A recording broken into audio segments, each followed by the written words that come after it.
dan diberikan ilmu, pemahaman ilmu agamanya Allah, amin ya rabbal alamin. Salawat beriring salam tidak henti-hentinya kita sampaikan buat junjungan Nabi Agung kita, basyaran lakal basyar, hakikatnya seperti manusia akan tetapi tidak seperti manusia biasa. Siapa lagi bukan sayyidina wa habibina wa syafi'ina wa qurrata a'yunina Muhammadin sallallahu alaihi wasallam. Allahumma salli wa sallim ala sayyidina Muhammadin wa ala alihi wa sahbihi ajma'in. Ahibbal kiram, hadirin wal hadirat yang dimuliakan oleh Allah Subhanahu wa taala. Bulan ini kita masuk bulan apa? Bulan Safar. Tapi identiknya kalau bulan Safar itu bulan yang banyak diturunkan bala, wabak, bencana dan malapetaka. Nanti insyaallah kita akan menceritakan apa saja amalan-amalan ketika masuk akhir daripada bulan Rabu daripada bulan Safar. Itu ada, nanti kita baca kitabnya sedikit. Ada juga amalan-amalan yang dibaca di akhir Rabu daripada bulan Safar. Karena kenapa? Di zaman Arab jahiliyah, sebelum datangnya Nabi SAW, mereka punya pemahaman, pemikiran, dan punya, kalau dalam bahasa kita apa namanya? Bukan wawasan. Wawasan itu pendidikan. Sejenis kayak mitos ya. Sejenis kayak mitos, beranggapan bahwasanya kalau masuk bulan Safar itu Allah menurunkan bencana di waktu bulan-bulan tersebut. Nah, ini faham daripada orang-orang Arab jahiliyah zaman sebelum datangnya Nabi SAW. Setelah datangnya Rasulullah SAW, ditepis oleh Nabi ya, dengan faham-faham yang seperti itu, dengan mitos-mitos yang terjadi. Nabi SAW menikah dengan Sayyidatuna Khadijah itu ketika kapan? Bulan Safar. Dan begitu juga Nabi SAW menikahkan Sayyidina Ali dengan anaknya Nabi SAW, Fatimatul Batul binti Sayyidina Rasul, itu juga bertepatan pada bulan Safar. Apa lagi? Nabi SAW hijrah dari Mekah ke Madinah, itu juga pada bulan Safar. Begitu juga memenangkan perperangan, begitu juga membuka daripada pintu Khaybar. Ada beberapa macam ya kejadian terjadi pada bulan Safar. Ala kulli hal, intinya apa? Untuk menepis daripada hal-hal tersebut, kita memperbanyak istighfar. Ya, kita memperbanyak istighfar. Dan setiap tahunnya bahwasanya Allah Subhanahu wa taala menurunkan wabak penyakit, yang mana penyakit tersebut akan datang, akan nimbrung, akan masuk kemana? Ke wi'a, suatu wadah ataupun bejana ataupun piring dan sejenisnya, di mana piring bejana tersebut yang tidak ada ghita, tutup.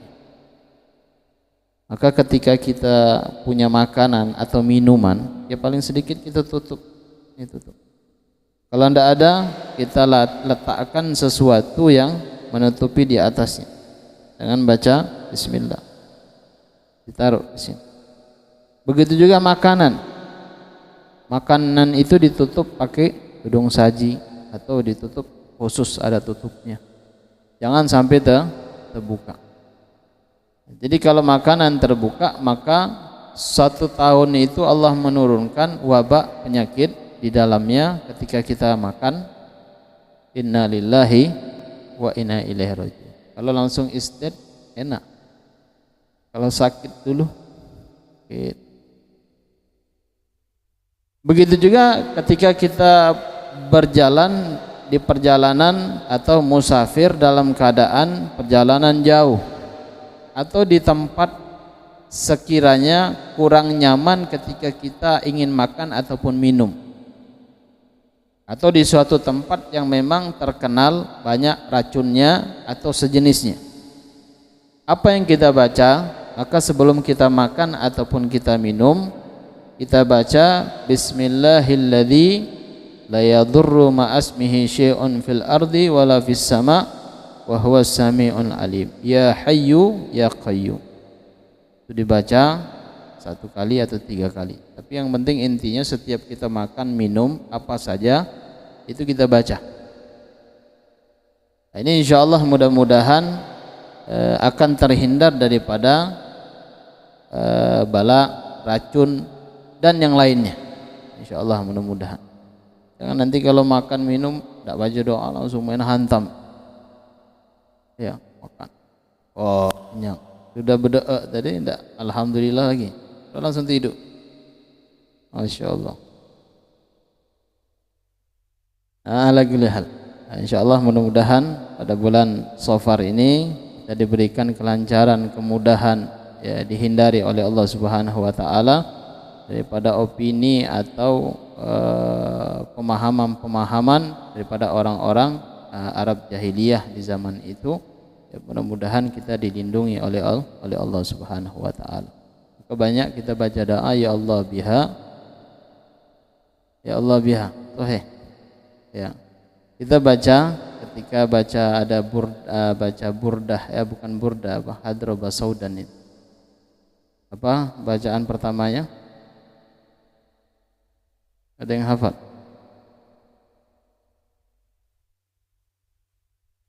Hah? Ada yang hafal? Siapa yang pernah hadir? Kan yang awal. Allahumma dafi al-bala ikfinal bala qabla nuzulihi minas sama. Ya Allah, ya Allah, ya Allah. Bacanya 7 kali ya Allah. Ulang lagi. Allahumma ya dafi al-bala ikfinal bala qabla nuzulihi minas sama. Ya Allah. Itu kita baca doa. Mudah-mudahan dicegah tidak sampai kepada orang yang membacanya. Itu kita minta perlindungan kepada Allah Subhanahu wa taala. Itu diperbanyak ya baca doa. Ahibal kiram hadirin wal hadirat yang dimuliakan oleh Allah Subhanahu wa taala. Sekarang kita masuk pembahasan bab musafir, tentang musafir dalam keadaan perjalanan. Banyak identiknya biasanya kalau di dalam perjalanan, kalau masalah tentang jamak takdim, jamak takhir, mengqosor solat. Kalau kita cerita kemarin kami berjalan dari Jambi ke Jakarta, ke Bogor ataupun daerah manapun, kami menjamak solat, kami mengqosor solat. Ketika kita cerita tentang menjamak dan qosor, ini ada perintah di dalam Al-Quran, Al-Quran ya. Dalam Al-Quran Allah Subhanahu wa taala memerintahkan untuk kita diperbolehkan menjamak dan mengqosor atau jamak takdim atau jamak takhir di dalam salat. Ini perintah yang diperintahkan oleh Allah Subhanahu wa taala. Taksuru minas shalawat. Ada sebagian orang yang beranggapan karena zaman sekarang ini kan teknologi, akses jalan itu ditempuh dengan jarak tempuh sekian kilometer, bisa hanya membutuhkan beberapa jam. Dari Jambi ke Jakarta, kalau zaman dulu, ini orang-orang yang dulu nih, bakar. Dari Jakarta, dari Jambi ke Jakarta berapa hari dulu? Bebas, jalan kaki apa naik sepeda apa mobil. Naik kapal 3 hari 3 malam. Kalau naik mobil tambang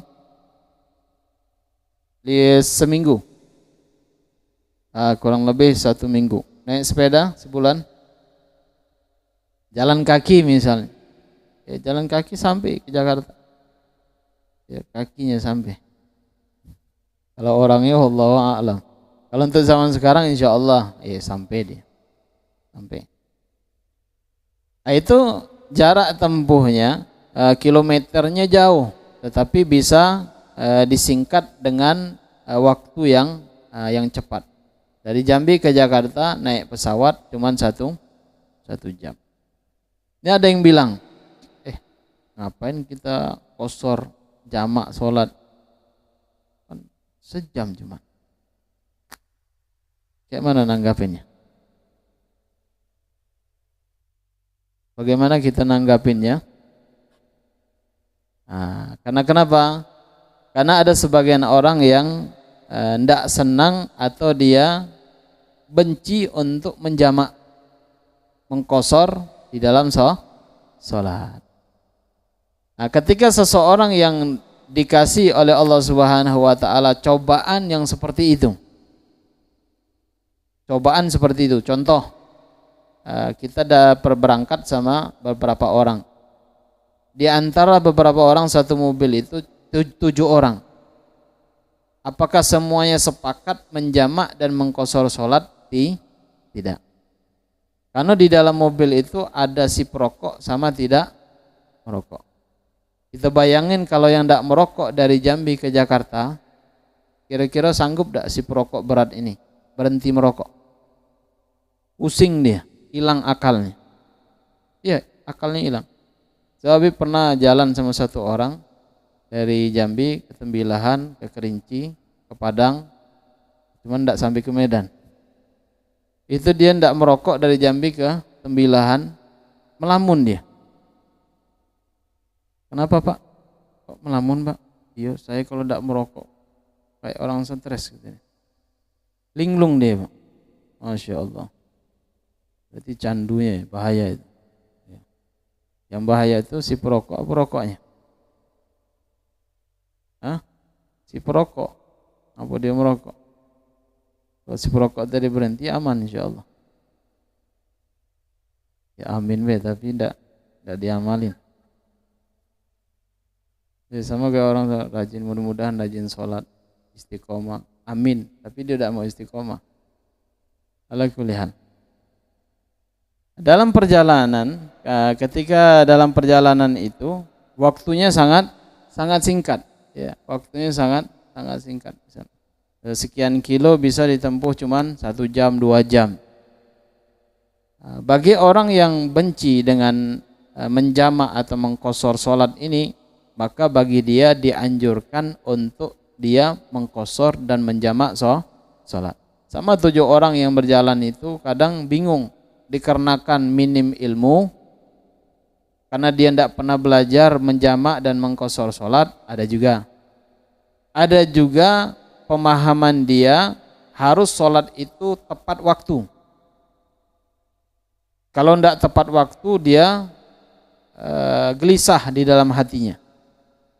Ada juga sebagian harus sholatnya sempurna. Kalau zuhur 4 rakaat, tidak usah dikosor-kosor kata dia. Kita sholat sempurna mumpung masih hidup kata dia. Ya, mumpung masih hidup. Sebenarnya ini perintah Allah. Ya, hukumnya jaiz, hukumnya mubah, diperbolehkan. Karena kenapa?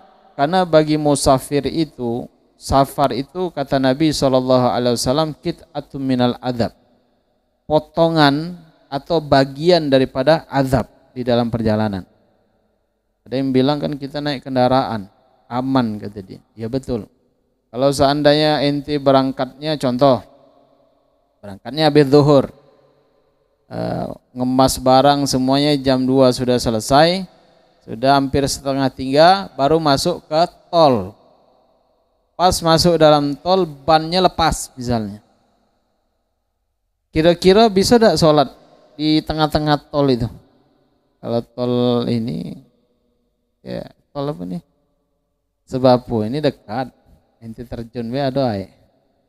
Ini tolnya di di daerah Lampung atau ke sananya lagi. Itu mungkin tidak kita sholat kira-kira? Tidak dimungkinkan. Maka hal-hal qit'atun minal adab, potongan daripada adab tersebut, sesuatu masyaqqah, kesulitan di dalam perjalanan, ini yang bakal kita tempuhi. Maka Allah Subhanahu wa taala memberikan keringanan. Boleh ente menjamak takdim boleh, jamak takhir boleh, mengqashar salat juga boleh. Ini perintah yang diperintahkan oleh Allah Subhanahu wa taala melalui nabi kita Muhammad sallallahu alaihi wasallam. Nabi itu apalagi kurang solehnya, paling bertakwa, nomor 1. Habibullah, kekasih Allah. Nabi tidak sholat masuk surga. Ini nabi yang mempraktekkan diantaranya sholat jamak takdim, jamak takhir, dan mengqashar sholat di dalam perjalanannya nabi kita Muhammad sallallahu alaihi wasallam. Jadi kalau ada orang yang mengatakan, apa kita harus mengqashar? Kan 1 jam dari Jambi ke Jakarta. Ini orang paling sombong. Ini orang makhluk manusia yang paling sombong. Apa yang diperintahkan itu kerjakan. Misalnya kita masuk dari Jambi ke Jakarta, mengqashar sudah, lebih gampang, menggampangkan untuk kita. Kalau pergi dewean mungkin bisa. Kalau kita bawa orang rumah, bawa anak, bawa rombongan, kira-kira bisa? Merepotkan. Contoh seperti perjalanan Wali Songo, ya, tahap kedua itu.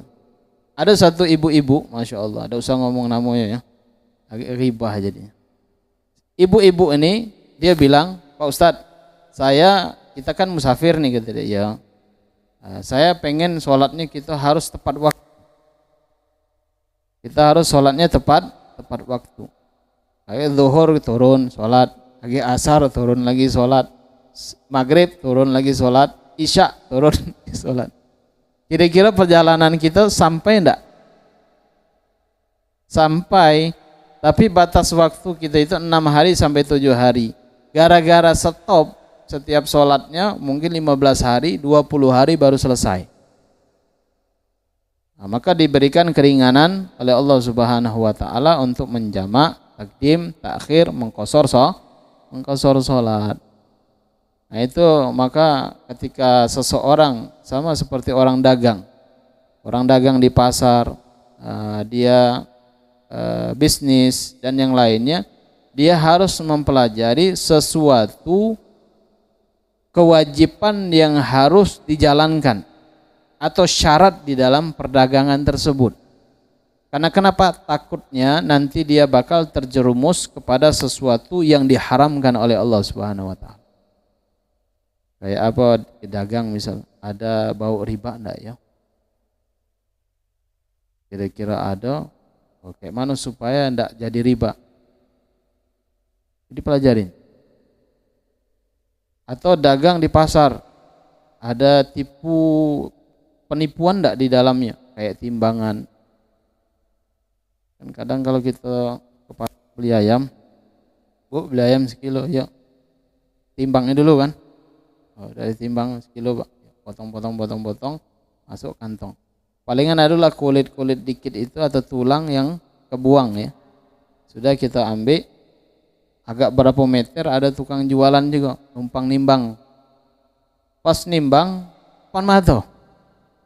Kira-kira 2 mato itu kulit ayam sekilo, habis tak 2 mato kira-kira? Enggak kan? Taruhlah kurangnya semato atau setengah mato lah, masuk akal. Ini kurangnya 2 mato. Itu belinya 1 kilo. Kalau belinya 100 kilo, berapa yang hilang? Itu yang harus dipelajarin. Oh, ini wailun lil mutaffifin. Dilaknat oleh Allah Subhanahu wa taala. Di antaranya adalah orang-orang yang meringankan daripada timbangannya. Nah, ini harus kita pelajari. Sama juga orang nikah. Kan orang sekarang hobi nikah kan, tapi pelajaran pernikahan itu tidak dipelajarin.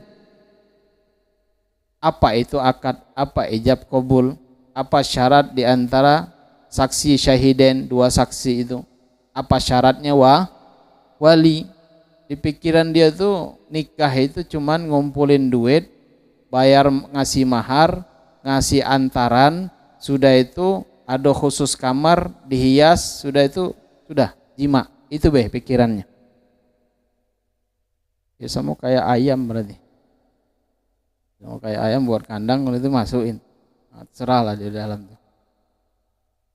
Nah itu harus dipelajari apa yang diharamkan di dalam akad, di dalam saksi, apa yang menyebabkan tidak sahnya menjadi saksi ataupun menjadi wali seperti fasik dan yang lainnya.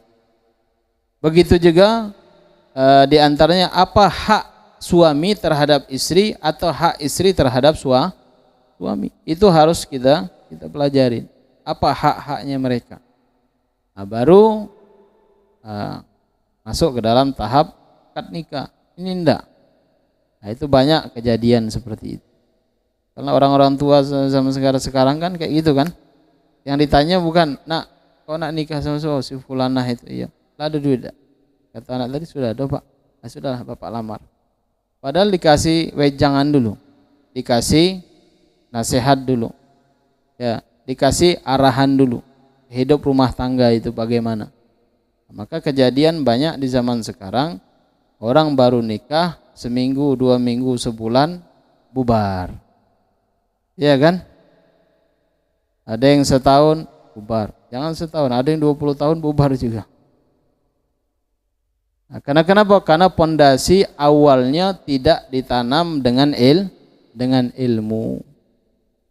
Nah, tidak ditanam dengan ilmu. Kalau dia ada pondasi ditanam dengan ilmu, insya Allah mudah-mudahan nikahnya bakal langgeng sampai akhir hayatnya. Sama seperti orang-orang zaman dulu itu. Ya, orang-orang zaman dulu itu kalau dia sudah nikah itu sampai tua, nenek, datuk zaman dulu kan. Nah, kalau zaman sekarang ini baru 40, 50 ditanya, "Mana Pak orang rumah?" "Ya sudah pisah," katanya. Kawin lagi sebelah sana. Sudah kawin di situ, pisah lagi, kawin lagi di situ. Masya Allah. Nah itu kejadian. Karena kenapa? Pondasinya tidak dikuatkan. Sama dalam perdagangan. Nah begitu juga ketika orang yang biasa musafir, biasa sering keluar kota atau sering keluar daerah, wilayah, keluarlah misalnya musafir. Nah, ini harus dia pelajari. Sampai-sampai banyak maaf ngomong orang yang bawa travel dari Jambi, Jakarta, dari Palembang, Lampung dan sekitarnya lah, yang boleh dia menjamak dan qashar, banyak mereka yang tidak sholat. Palingan yang sholat itu 9, kalau 100% itu cuman 10% yang sholat. Kalau ditanya yang 10% itu karena sudah tua, bentar lagi mau meninggal. Tapi ada sebagian mereka ketika waktu sholat dia sholat. Jadi kalau dikejar juga dunia, sebatas manapun dikejar, tidak habis-habis. Dunia itu tidak habis-habis. Karena di dunia ini tempat kita mengumpulkan amalan soleh untuk kita nanti kembali ke akhirat, untuk berjumpa kepada Allah Subhanahu wa taala. Pada dalam ayat suci Al-Qur'an, "Wa ma khalaqtul jinna wal insa illa liya'budun." Jadi untuk menyembah, ya, kerja ibadah, tapi sambil nyembah kepada Allah Subhanahu wa taala. Insyaallah mudah-mudahan hidupnya bakal berkah. Nah, sekarang kita masuk syarat di dalam jam'i takdim. Syarat jamak takdim. Apa itu jamak takdim? Jamak takdim an yusalliyal asru fi waqti dhuhur wal isya fi waqtil maghrib maksuratan kanat aw tamatan. Jamak takdim sekiranya dia sholat asar di waktu zuhur, sholat isya di waktu maghrib. Itu namanya jamak takdim. Jadi mendahulukan ditarik ya. Yang di belakang itu ditarik ke depan. Ya. Isyaknya ditarik ke maghrib, asarnya ditarik ke zuhur. Jadi kalau orang yang tidak tahu bab jamak takdim ini bilang, ini nambah-nambah syariat pula. Ada sebagian yang tidak paham. Ada juga sebagian memang tidak mau paham. Sholat ida, ya menjamak juga tidak mau. Nah, ini syarat jamak takdim diantaranya adalah bada'atu bil ula, dimulai dengan sholat yang pertama. Apa itu sholat yang pertama? Adalah kalau dia menjamak asar sama zuhur, berarti sholat yang pertama adalah zuhur. Kalau isya sama maghrib, sholat yang pertama adalah maghrib. Yang didahulukan adalah sholat yang ula tadi, yang pertama, zuhur sama maghrib. Itu sholat ula. Nah, itu didahulukan. Tidak boleh dia jamak takdim mendahulukan asar. Tidak. Dia zuhurnya dulu. Atau isya mendahulukan isya, itu tidak boleh. Nah, ini syarat di dalam jamak takdim. Yang kedua, wa niyatul jam'i fiha. Niat jamak di kapan? Ketika kita memulai dari sholat yang pertama. Berarti niatnya dimulai dari sholat zuhur dan sholat maghrib. Itu mulai nih niatnya. Jadi ada yang nanya, di mana tempat niatnya? Ketika takbiratul ihram, atau pertengahan, atau sebelum salam, atau selesai salam? Tempat niatnya. Nah, di sini disebutkan anatsaniya minasyuruti jawaz jam' at-taqdim aniyatul jam'i fil ula shalatain walau ma'as salam tamyizan li taqdim al-masyru' min ghairihi wal afdal qarnuha bitahrim. Di sini menyebutkan bahwasanya paling afdal kita niat jamak takdim itu kapan? Ketika takbiratul ihram. Jadi repot tak Bib niatnya? Tak repot. Ente niat B, niat jamak takdim. Sudah. Ya niat B jamak takdim, usolli fardhu dhuhri. Jamak atau majmu'an atau jamak takdiman ma'al asar, ya arba'a raka'atin lillahi ta'ala. Allahu akbar. Sudah. Atau misalnya diniatkan B. Jamak takdim diniatkan, ya. Mendahulukan sholat zuhur sama asar. Diniatin dalam hati, saya niat jamak. Takbir, sholatnya seperti biasa. Usolli fardhu dhuhri arba'a raka'atin majmu'an ma'al asar lillahi ta'ala. Allahu akbar. Sudah cukup. Atau niat zuhur. Usolli fardhu dhuhri arba'a raka'atin mustaqbil qiblah adaan lillahi ta'ala, tapi dalam hati sudah niat jamak. Allahu akbar, cukup. Atau tidak niat jamak berbarengan dengan takbir. Ketika kapan? Ketika sudah takbiratul ihram, dalam hati sahaja aku niat jamak takdim lillahi ta'ala. Atau berbarengan dengan salam. Sebelum dia ketika baca at-tahiyatul mubarakatus salawatut thayyibatu lillah, sudah selesai tahiyatnya, niat dalam hati, saya niat jamak takdim.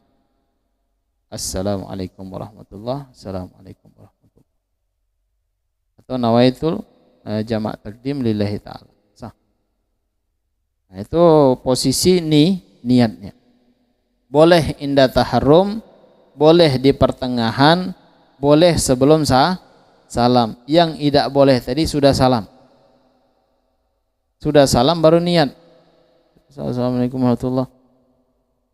Sahaja aku atau nawaitu jamak takdim lillahi ta'ala. Tegak langsung dia. Nah, itu niatnya lebih afdal sudah berbarengan dengan takbiratul ihram. Khuruj minal khilaf. Afdal qarnuha bitahrim. Ini paling afdal adalah membarengkan dengan takbiratul ihram. Keluar daripada perkataan ulama, ada yang mengatakan hukumnya wajib. Ketiga, wal mualatu bainahuma. Mualah sama tartib apa bedanya? Oh, beda mualah sama tartib. Kalau tertib berurutan, dia mendahulukan yang dahulu. Tidak boleh dia melompat. Sama kayak contohnya wudhu. Dia cuci kaki dulu, baru cuci tangan, baru cuci wajah. Boleh. Tidak boleh dia melompat. Dia harus ngikutin aturannya. Kalau mualah,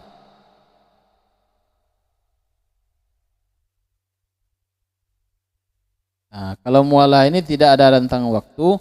Ketika kita sambung sah. Contoh misalnya, kita wudhu di sini. Ya, nawaitul wudhu'a li raf'il hadatsil asrar fadlillahi ta'ala, basuh wajah, basuh tangan, akhirnya mau ngusap kepala sama basuh kaki, lampu mati. Airnya tidak keluar misalnya, PDAM-nya mati. Keluarlah dia ke masjid atau ke mushola. Nyambung wudhu yang setelahnya tadi. Boleh? Boleh. Itu di dalam wudhu hukum mualah adalah sunnah. Yang penting intinya qoblal jafaf, sebelum kering basuhan wajah dan kedua tangannya. Kalau dia kering mau nyambung lagi wudhu sah setelahnya.